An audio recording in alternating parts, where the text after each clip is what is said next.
Well, thank you so much for staying with us. We're still on the Sunrise Daily, and this morning we're talking generally about the past 1 year of Mr. President, the federal government in particular, right now. Adeniyi Kunu joins us. He's an international public affairs analyst. He joins us from Dallas, Texas in the U.S. Thank you for joining us this morning, Mr. Kunu.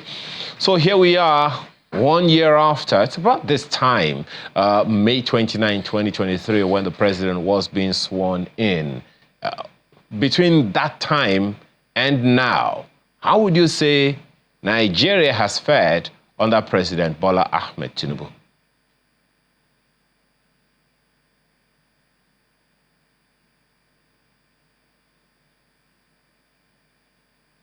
Mr. Kunu, can you hear me? Can you hear me, Mr. Kunu? Yes, I can hear you now. Yes, good morning. Okay, great. I can hear.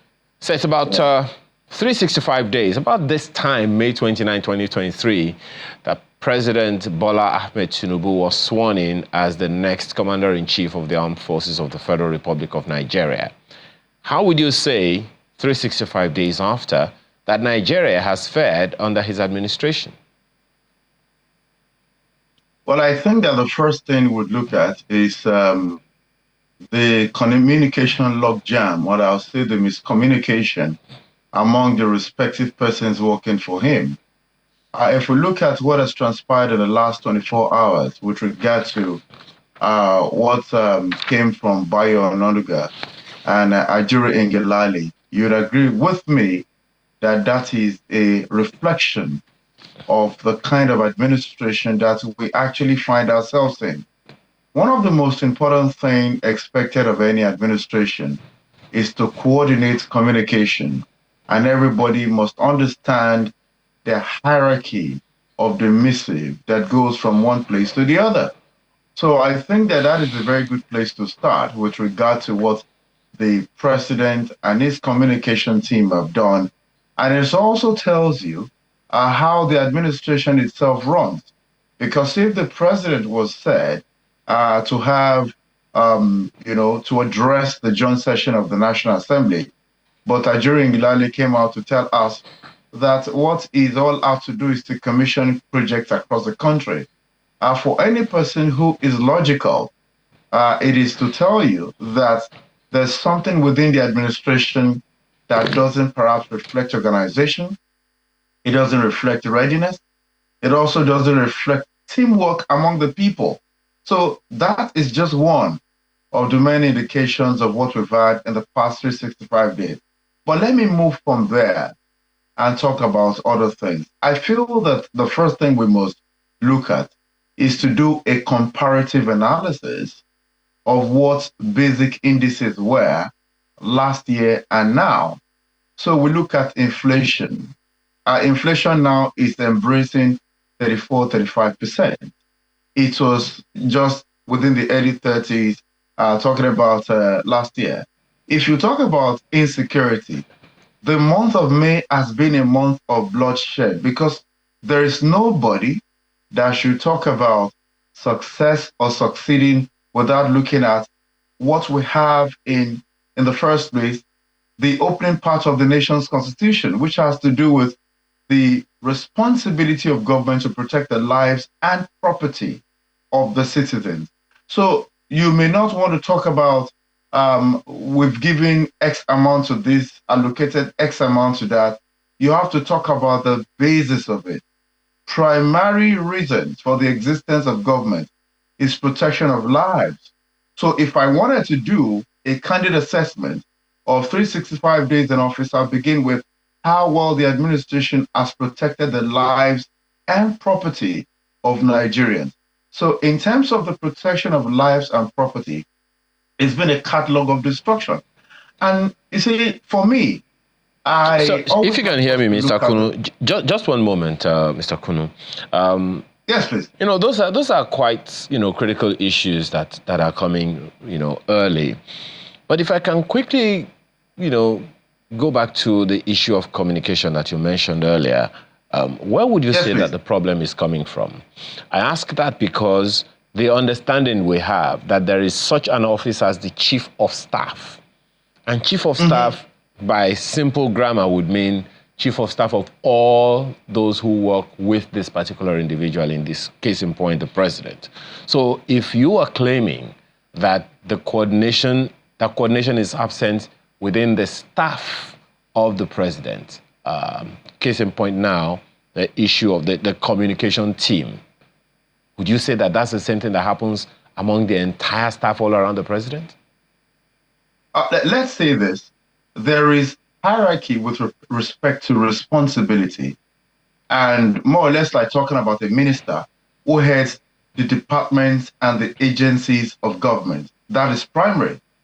So let me even put it in public domain, because this is a global television station.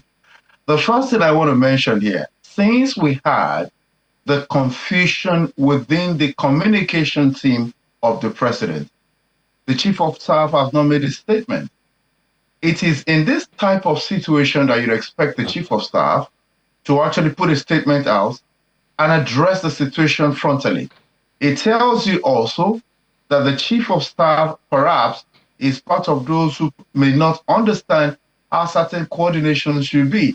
And of course, we've been talking about this, and I am one of the persons who has been advocating it amongst many others, that when you talk about the team of those who coordinate communication in the presidency, it has to be somebody who has been properly trained to understand communication channels, to understand how the hierarchy of communication needs are put together.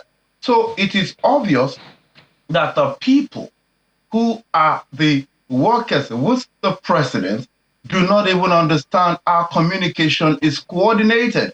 And that is why we have this. So where is the chief of staff in the communication and the miscommunication that we've been reading and watching for the past 24 hours? It is the nation's first year for this president in that office. You can do everything to avoid this kind of problem, because this is going to stay with us for a very long time. Even in all of the iniquitous approaches to certain things of the previous president, we've never had a situation where on the 365th day in office of the former president, then there was communication problems such as we see now. So I think that this is a very clear indication of how this administration works, of how some people perhaps hoard information, of the cracks in the wall of the team of Mr. President. And I make no mistake about it. If you find there is a problem in any situation, the first is you check with those handlers of the communication. Let me tell you this. According to a research done, I think 2-3 years ago, 60% of marriages break down and result in divorce because of communication problems. If you look at the problems in the last administration, it was obviously between the person who was a senior special advisor to the president on media, and of course the special advisor to the government on media. I'm talking about the Buhari administration, talking about Mr. Additional, and of course the other man. So I'm simply saying here that this is an obvious reflection of what we have been dealing with in the past 365 days. And I think it is very key not to take this as just some very minor issue. It's a major issue indicative of the crack in those who indeed, or crack among those or the functions of the president. I think it's also instructive, Mr. Kunu, to underscore why the communication ambit is not just within the office of the president, but also something that some would say spreads all across the entire expression, all the touch points of the president. Case in point, another issue that has been mentioned over and over again is that of communication that go out from the federal government of Nigeria, and that the president has to step in from time to time.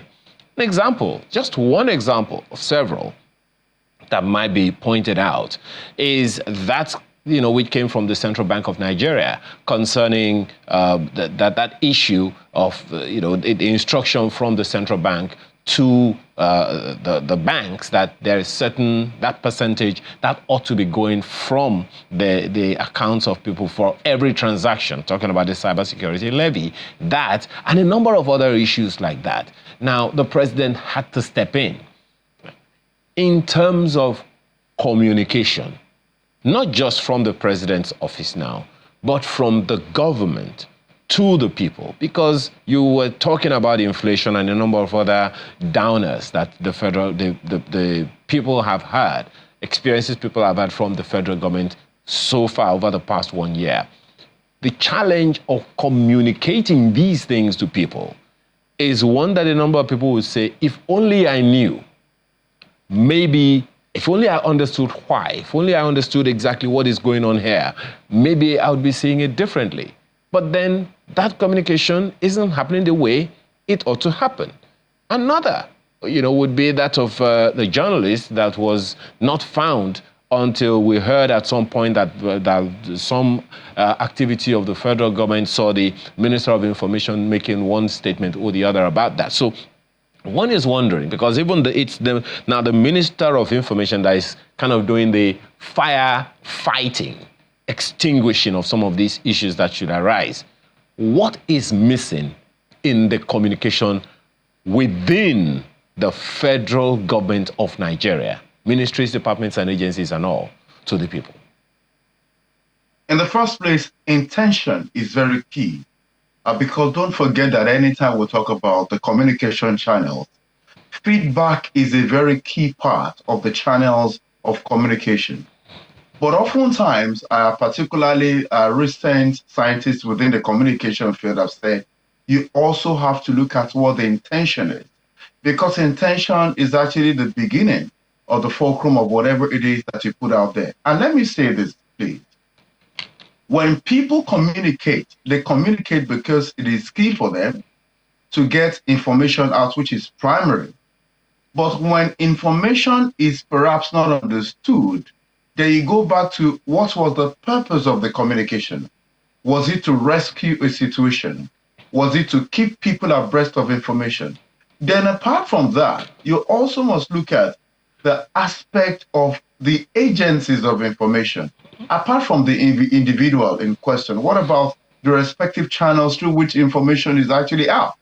Now, you've mentioned respective areas where the president will either be the one doing the talking, and you have some other aspects where the president is actually trying to quell the fire. It tells you first that this administration believes that there are too many people who should not know what, and there are certain persons who are those within the favored books of the president.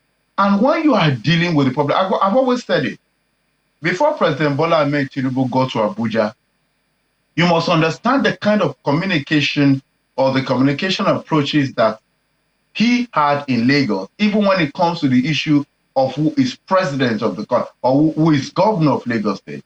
So you look at a situation where after the president, assumed office, the governor of Lagos State did not announce his cabinet until the president announced his cabinet. That simply means somebody was waiting for the person in Abuja to communicate who the ministers actually were and now are before he did his own. That tells you what the intention of communication is. So we have to look at the intention of those working with Mr. President. Are they really responsible and are they really loyal to the constitution of the country or to the president who gave them the opportunity to serve? Because you must understand all of these things. So I see a situation where people feel they cannot talk because they were given graciously this position. Let's make it clear.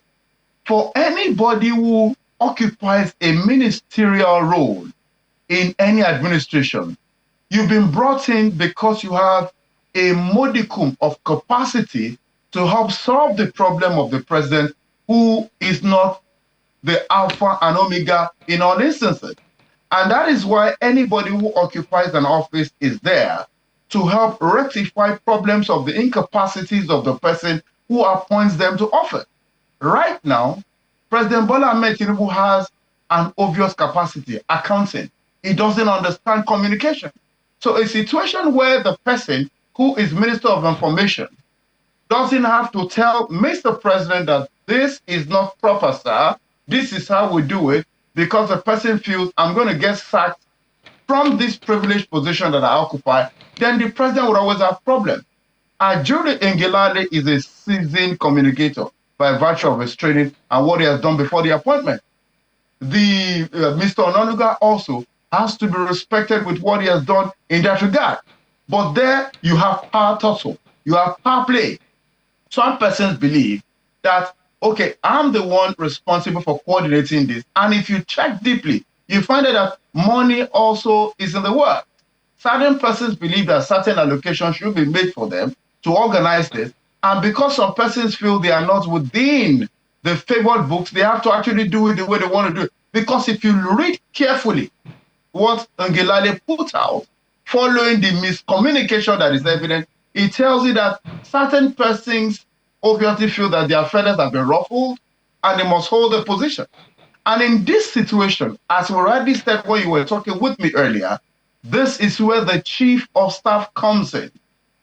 And who is the chief of staff? What is the area of expertise or the capacity of the chief of staff? Because oftentimes some positions are given because people are close to the number one man in the country prior his assumption of office. But does the person have the expertise to deliver? Does the person even understand what his or her terms of reference is or are to be able to guide? Well, so Mr. I need Kunu, to say this, that there are lots of things happening within the administration of President Bola Ahmed Tinubu that we are now seeing. And there is no way to argue this away. Okay. Well, Mr. Kunu, perhaps one of the issues, and I'm glad that you mentioned the fact that, this also has to do with ministers. So let's talk to them. I mean, the ministerial briefings have been going on for quite some time now. And as at yesterday, I understand about 17 ministers have briefed. And some of them, of course, will still continue until all of them have addressed the nation. What would be your assessment of those expressions? Some of them spoke offhand, some of them read speeches, some of them made presentations, and of course took questions from journalists and those in the hall. From what you have heard, from the things that has been spoken by the Minister of the Information Minister, Minister of Finance, Minister of Industry, and a host of them like that, the Attorney General and Minister of Justice and several others, what would be your assessment? Because they are the expressions, they are like the tentacles through the federal government. The president is administering the country. What would be your assessment of Nigeria under the president's men, so to speak? I think they are towing the line of their employer. I have to say that candidly here.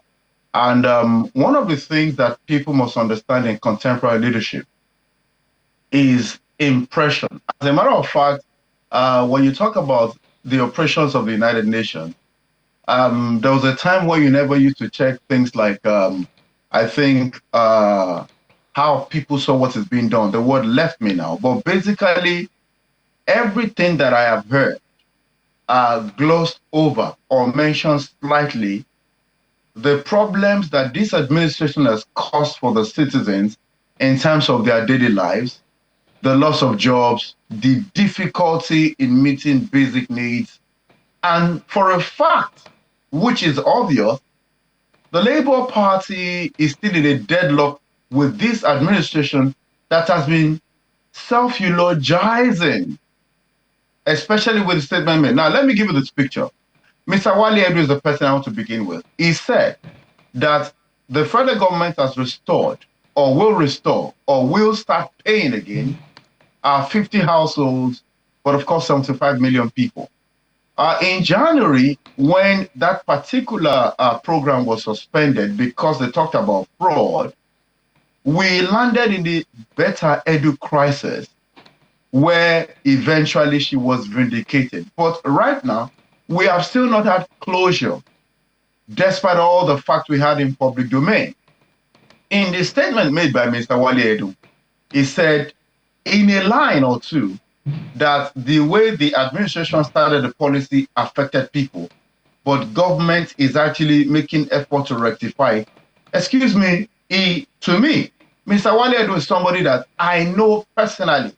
But when it comes to leadership, you have to say that it is. Not emphasizing or actually showing empathy with people having caused them such painful experience because of policies not put right is something that I feel he had the ability to do better with. The emphasis was on what government actually is doing. Then he also talked about the provision of 1 million to certain persons within the nanotechnology sector and all of that. But the emphasis was people are still suffering. The minimum wage is still a challenge. You've not been able to address core issues with labor. Whatever it is that any other person said, we cannot gloss over the fact that this administration is still in or at loggerhead with labor. And I think that that is fundamental. If you look at other ministers who communicated, it is all and more about what this administration has done and the fact that it will do more. But the reality is people are still in pain. So when you lead, let them connect with you in respect of the pain that you have caused them. Then you begin to tell us feasible ways to approach the issues on ground to provide solutions. Whatever it is that government does, if it doesn't affect the improvement of the pockets of the people, then I think that the administration has not actually done the right thing. Which also leads me, which also leads me to this other question. You know, as I said, and I've raised that issue quite a number of times, and even this morning we've asked Professor Madaki, who joined us earlier. Every time we are having conversation about the federal government, we always talk only about the president. We forget, or rather maybe we do not talk about the fact that the people who are directly affected by whatever policy of the federal or state government, they live in states. And the state governments seem to just stay under the cover of the fact that it's the president that is under the flag. Everyone is calling out the president, everyone is calling out the federal government, but it would seem like we're giving the governors a slap on the wrist. I'm wondering if you think that there's been any significant collaboration or significant impact of the governors themselves in their work over the past 1 year as well, on the lives of the people that live within those states. Yeah, it's important to also connect these dots. The reason the focus happens to be on the president is the reality of the fact that the context of this celebration, the context of this conversation is 365 days of the president in office. So let's come to the state. What are the things that have happened in the past 1 year within the state? We obviously must agree that there's hardly any major breathing that gets done in a state like ours, which is in Lagos, without the federal government making a statement. Let's look at it. The destruction or demolition of before houses. We look at it, just one moment, Mr. Kuno. Before we look at it, we'll need to take one quick message before we continue. I'll be back with you to close this out. So, all right, thank you.